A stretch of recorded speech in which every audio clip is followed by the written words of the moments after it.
General Vex Thor studied the tactical display with all 6 of his eyes, his mandibles clicking in amusement.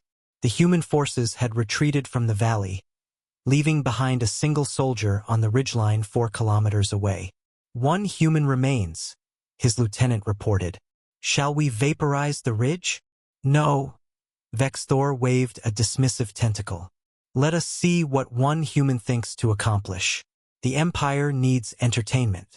The command staff chuckled, a sound like grinding stone. Galactic warfare had evolved beyond such primitive concepts. Wars were won with energy shields, orbital bombardments, and massed plasma fire.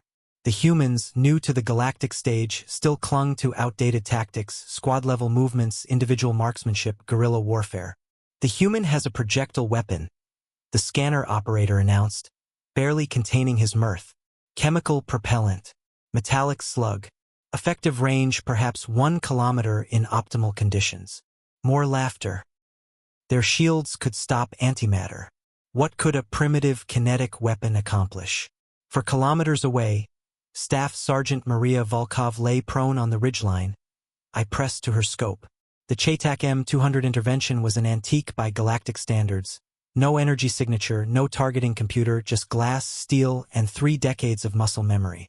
She'd volunteered to stay behind, to buy the evacuation time. Command thought she was crazy.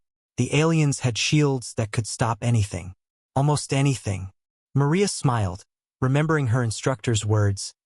"Shields are designed for energy weapons and fast-moving projectiles. Nobody expects slow and steady."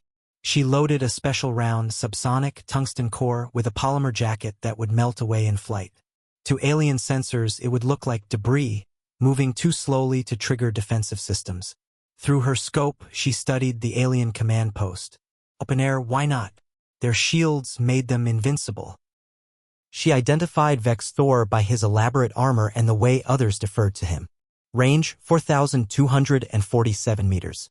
Wind, 12 knots from the east. Elevation difference, 327 meters. Coriolis effect negligible at this latitude. The math came automatically. 30 years of practice, from Afghanistan to Mars to here. "Sir," the lieutenant said, "the human hasn't moved in 10 minutes. Perhaps they expired from fear." Vex Thor started to respond when something punched through his thorax. He looked down at the hole in confusion. No energy discharge. No shield flare. Just a hole leaking vital fluids. He had 3 seconds to understand before his primary heart failed. The command post erupted in chaos. Shields flared to maximum, soldiers diving for cover. Scanners swept frantically, finding nothing. No energy signatures, no incoming missiles, nothing their technology could detect. Lieutenant Krexmar bent over the general's body. Another hole appeared in the deck beside him. Then one through his secondary brain. "Where are the shots coming from?" someone screamed. The scanner operator adjusted desperately. There, a heat plume on the ridge. Tiny, almost invisible. Chemical combustion. They'd been tracking energy weapons while the human used chemistry and physics. Return fire. Vaporize that ridge. By the time their weapons charged, Maria had displaced 3 more officers down, including their shield technician.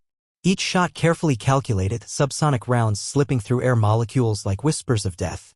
The Empire's soldiers, trained for millennia of energy-based warfare, broke.